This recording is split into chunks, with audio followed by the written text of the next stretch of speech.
chosen one. Before I say anything else, I need you to understand what it means that you are here right now. Not what it feels like. What it means.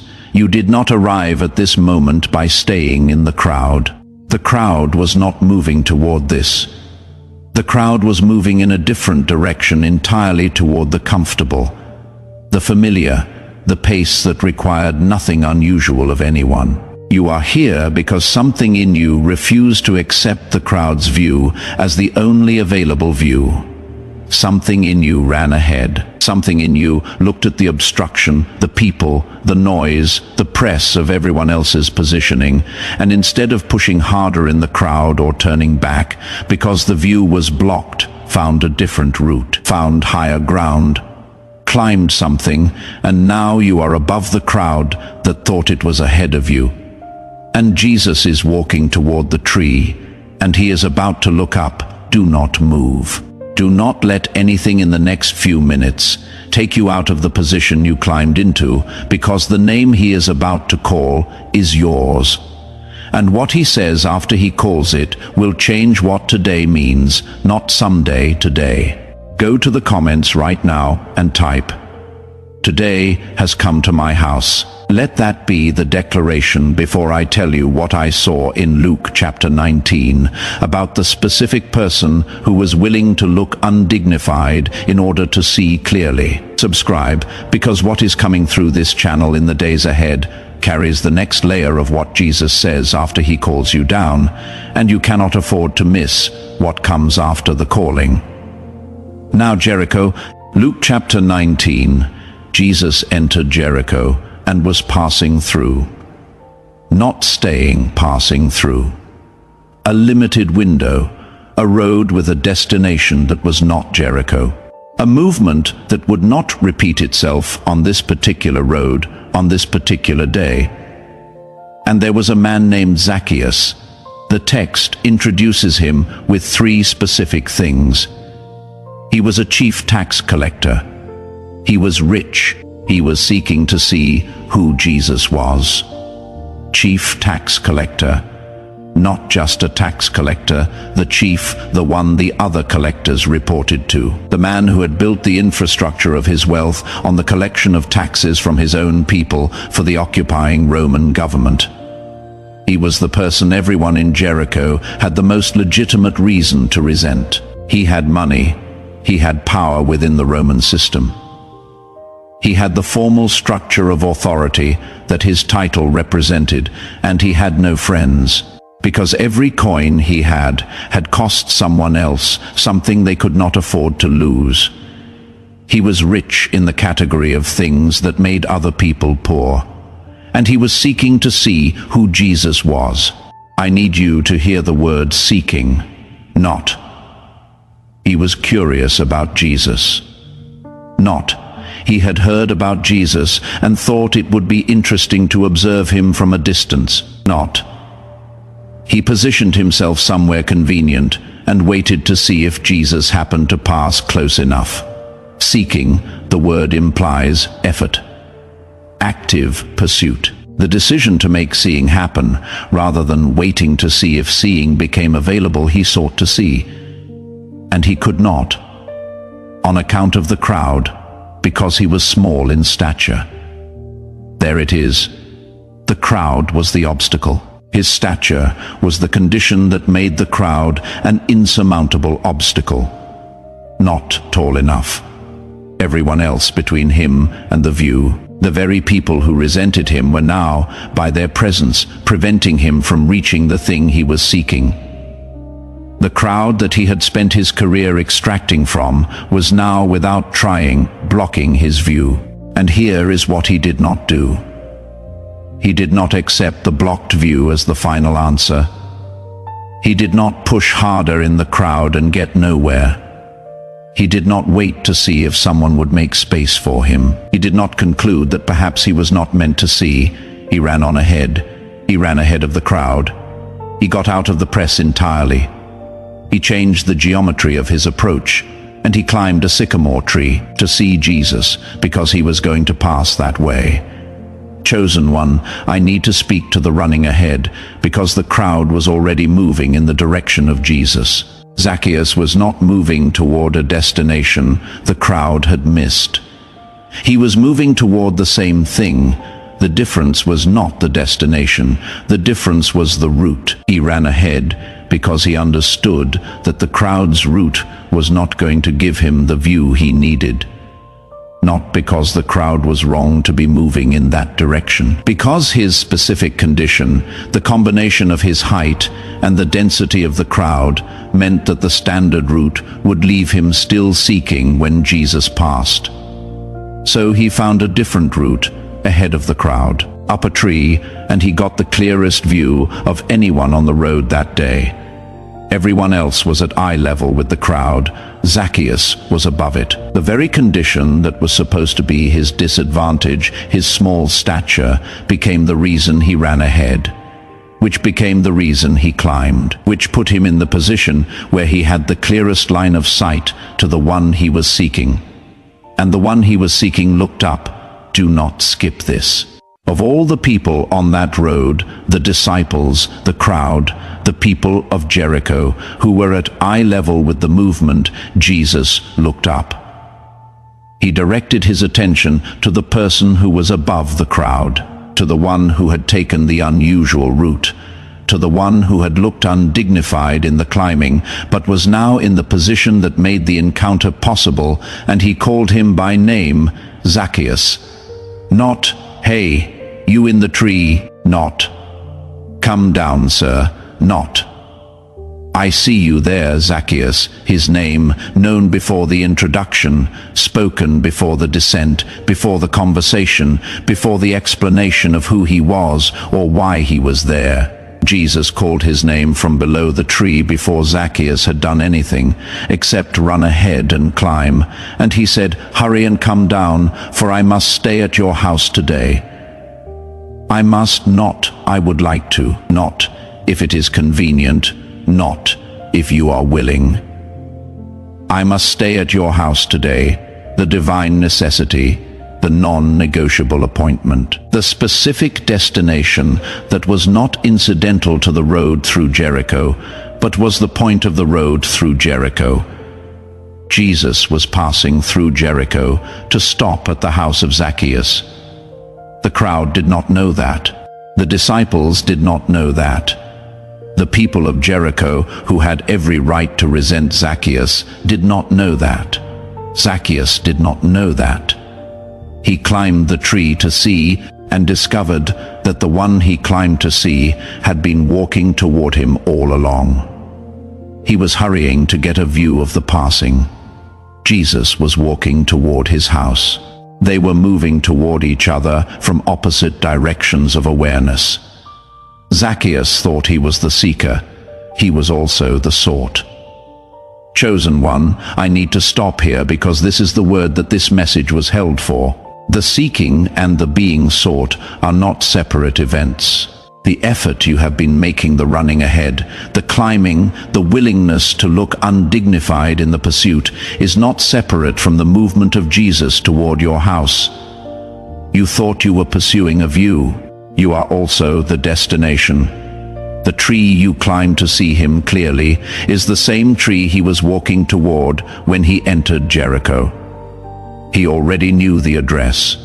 The crowd did not bring him there. The crowd did not know he was going there. He was already going there before you ran ahead, before you climbed, before you were seeking. And here is what made Zacchaeus' position possible. He came down quickly and received Jesus joyfully. Not, he negotiated. Not, he managed expectations. Not, he explained that he was not sure he deserved this visit. He came down quickly and received joyfully. The speed of the descent matched the urgency of the invitation. Hurry and come down. And he hurried and came down. When heaven says hurry, the response that honors the invitation is not careful deliberation. It is the speed of someone who was already in position and had been waiting for exactly this.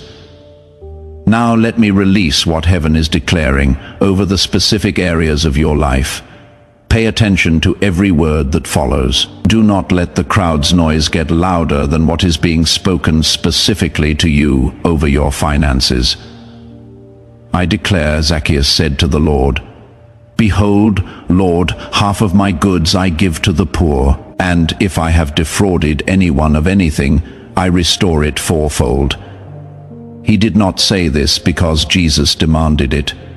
He said this because the encounter changed him in a way that made the saying natural. The presence of Jesus in his house produced a financial response that came from a transformed interior rather than from an obligation. And chosen one, I want to speak to the specific financial word in this, the fourfold restoration. If I have defrauded anyone of anything, I restore it fourfold. The law of Moses required fourfold restoration for a stolen sheep. Zacchaeus went beyond the legal requirement before anyone asked him to.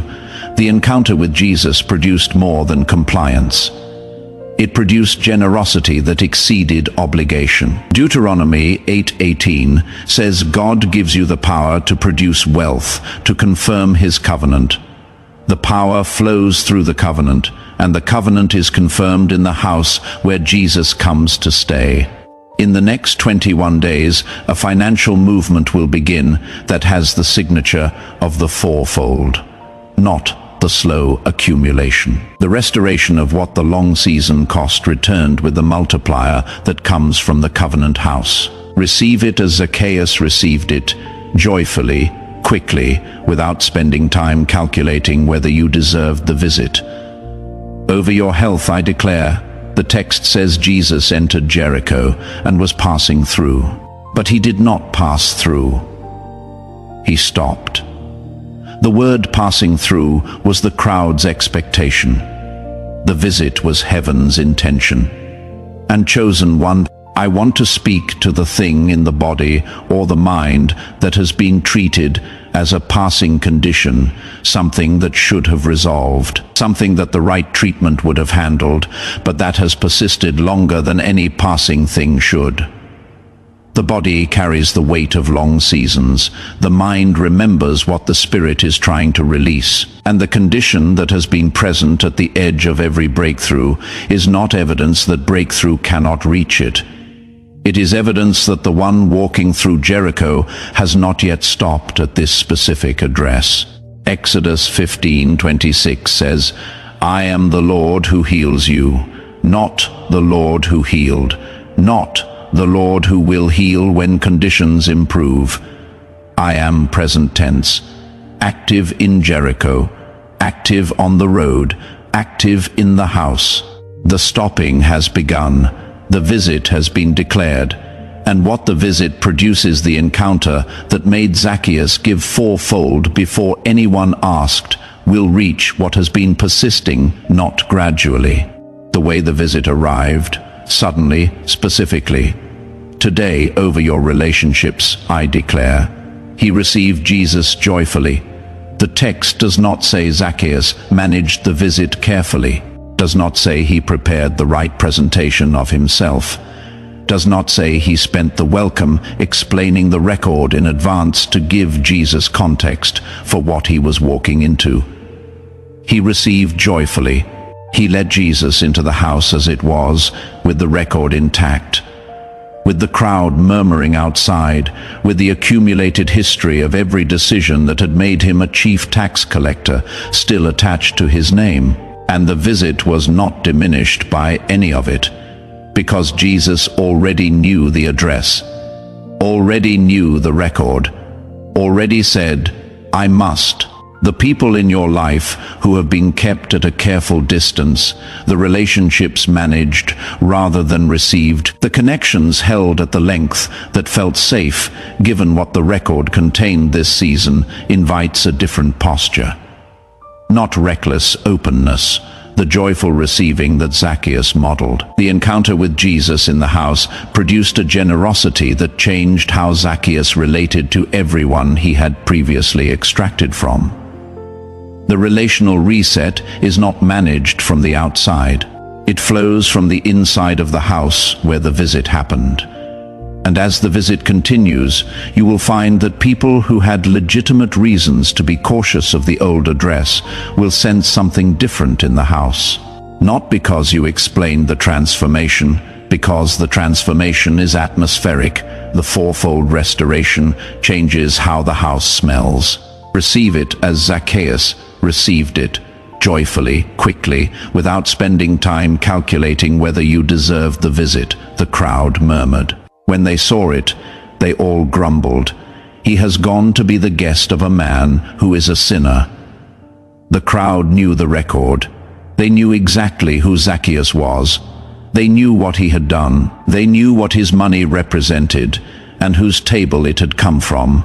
And they used that knowledge to question the legitimacy of the visit. But Jesus said to him, "Today salvation has come to this house, since he also is a son of Abraham." Son of Abraham, not former tax collector who is now reformed, not sinner who is being given a second chance, not the man in Jericho who used to take too much. Son of Abraham, the covenantal identity, the identity that was true before the tax collecting started. The identity that the collection had obscured but had not cancelled. Son of Abraham, Jesus named the original identity over the crowd's record of the accumulated one. And the crowd's record was accurate. The grumbling was not wrong about the facts. But the crowd's record was not the final word on the identity. The final word was spoken by the one who had walked through Jericho specifically to stay at this house. Chosen one, the crowd has an accurate record. The record of the accumulated condition. The record of what the long season produced. The record of what you are known for in the community that watched it happen. And Jesus is standing in your house calling you by the covenantal name that the record could not cancel. Not after you have proven the record wrong, not after the restoration today. This house, son, daughter, heir of Abraham. Over your calling, I declare, Jesus said, the Son of Man came to seek and to save the lost. He said this specifically in response to why he was at Zacchaeus' house. The seeking was not metaphorical. Jesus literally sought Zacchaeus by walking through Jericho on a road that went past the sycamore tree.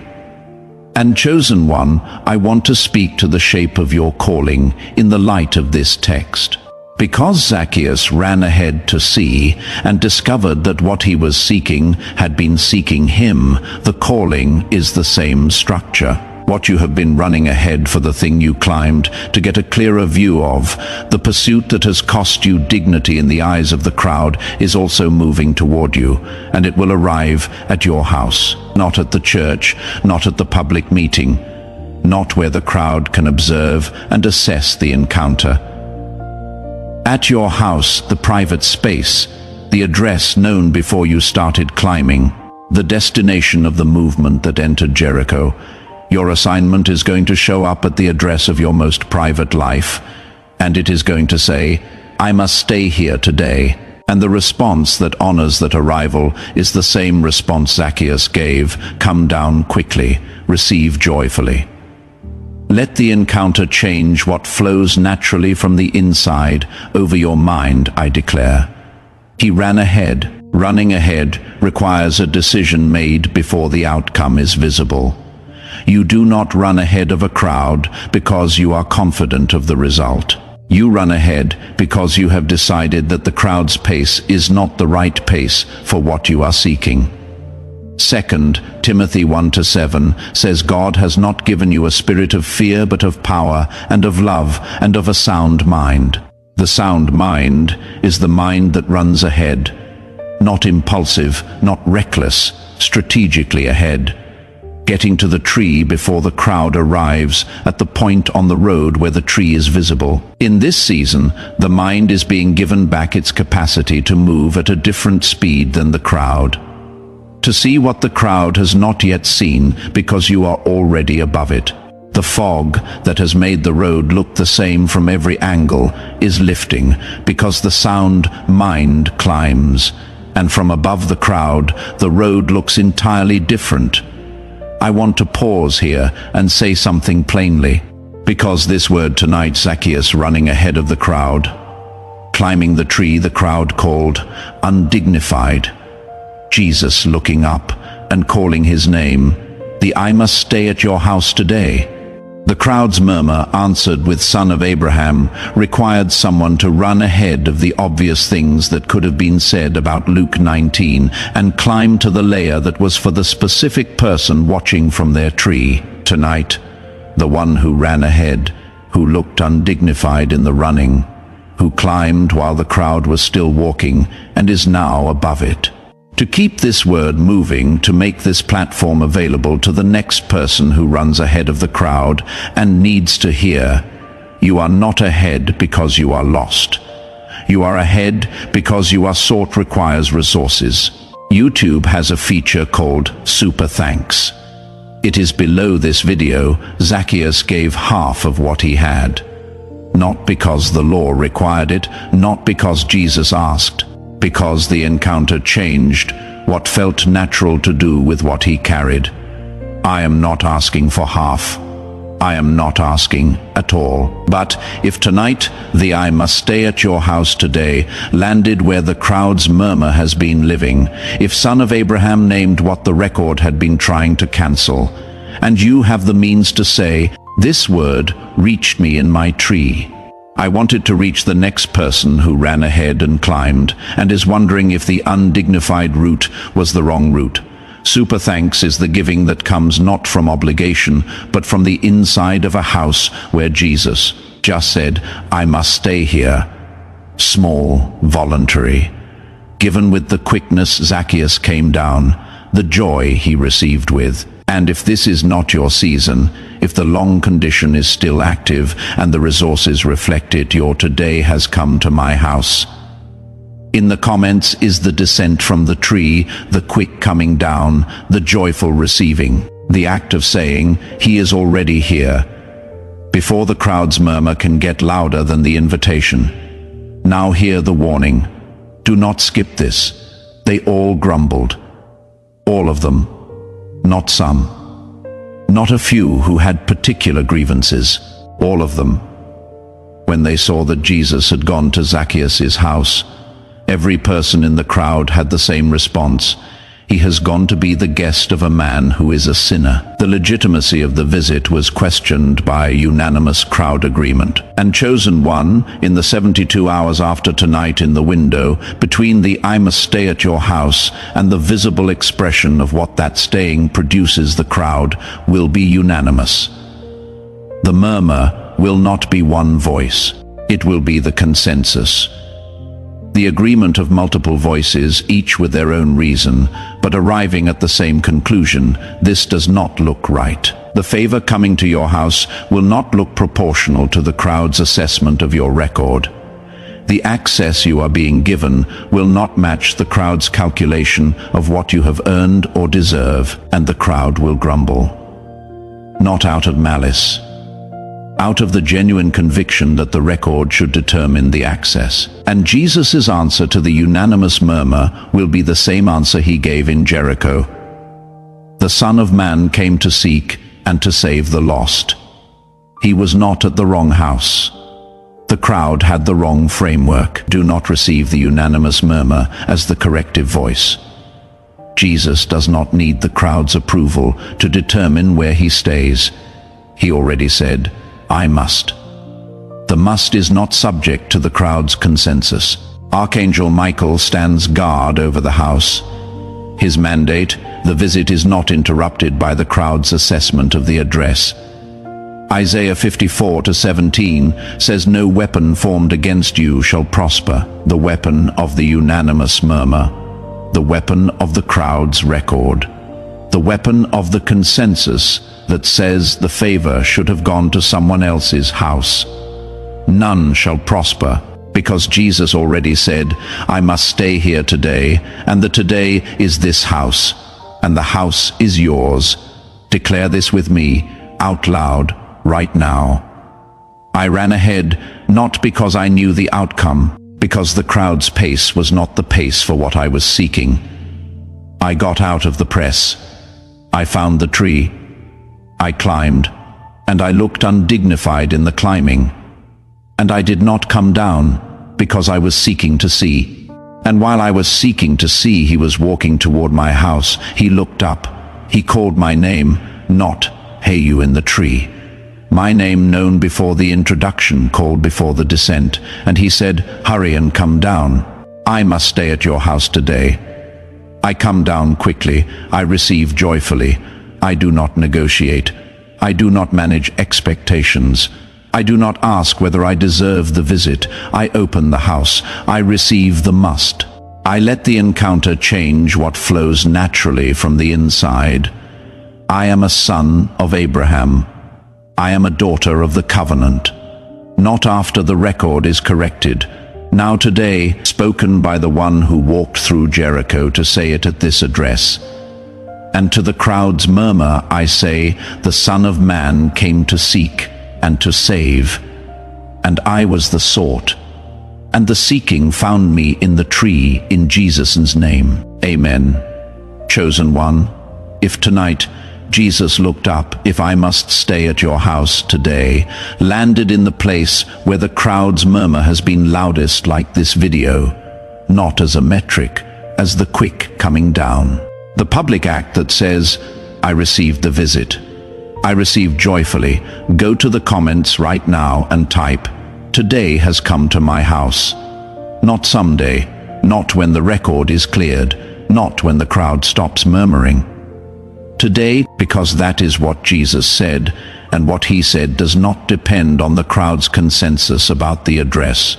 Subscribe, because the next word carries the instruction for what it looks like to live in the house where Jesus stayed, how to walk in the Son of Abraham identity when the crowd is still citing the old record, how to give the fourfold when the encounter produces generosity that the old version of you could not have offered.